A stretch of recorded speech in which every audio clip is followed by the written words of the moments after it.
നമസ്കാരം, ഞാൻ doctor Arun K Sridhar. Scientific facts എന്ന എൻ്റെ യൂട്യൂബ് ചാനലിലേക്ക് നിങ്ങൾക്കേവർക്കും സ്വാഗതം. ഇന്ന് നമ്മളിവിടെ ചർച്ച ചെയ്യാൻ പോകുന്ന വിഷയം ഉരുൾപൊട്ടൽ ഉണ്ടാകാനുള്ള സാധ്യത വർദ്ധിപ്പിക്കുന്ന ഘടകങ്ങൾ ഏതൊക്കെയാണ് എന്ന വിഷയത്തെക്കുറിച്ചാണ്. അതിൽ ആദ്യത്തേതാണ് വാട്ടർ.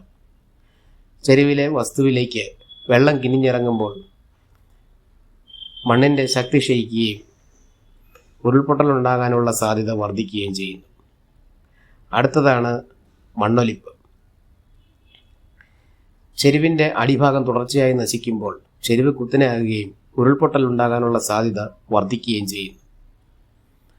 അടുത്തതാണ് റോക്ക് ടൈപ്പ്. ചെരുവിലെ പാറകളുടെ തരം ഉരുൾപൊട്ടലിനെ സ്വാധീനിക്കുന്ന ഘടകമാണ്. അടുത്തതാണ് ചെരുവ് കോൺ. ഉരുൾപൊട്ടലിൽ ചെരുവ് കോണിന് വളരെയധികം പ്രാധാന്യമുണ്ട്. ചെരുവ് കോണിനെ കുത്തനെയാക്കുന്ന ഏതൊരു മാറ്റവും ഉരുൾപൊട്ടലിനുള്ള സാധ്യത വർദ്ധിപ്പിക്കുന്നു. അടുത്തതാണ് ഗ്രെയിൻ ഷേപ്പ്. ചെരുവിലെ പാറകളുടെ തരികളുടെ ആകൃതി ഉരുൾപൊട്ടലിനെ സ്വാധീനിക്കുന്ന ഘടകമാണ്. അടുത്തതാണ് വിള്ളലുകൾ. പാറകളിലെ വിള്ളലുകൾ ഉരുൾപൊട്ടലിനെ സ്വാധീനിക്കുന്ന ഘടകമാണ്. അടുത്തതാണ് വെതറിങ്. സസ്യങ്ങൾ, മൃഗങ്ങൾ, ലവണങ്ങൾ, വെള്ളം, ആസിഡ് തുടങ്ങിയവയുടെ പ്രവർത്തനം മൂലം പാറ പൊഴിഞ്ഞ് മണ്ണാകുന്ന പ്രക്രിയയാണ് വെതറിങ്.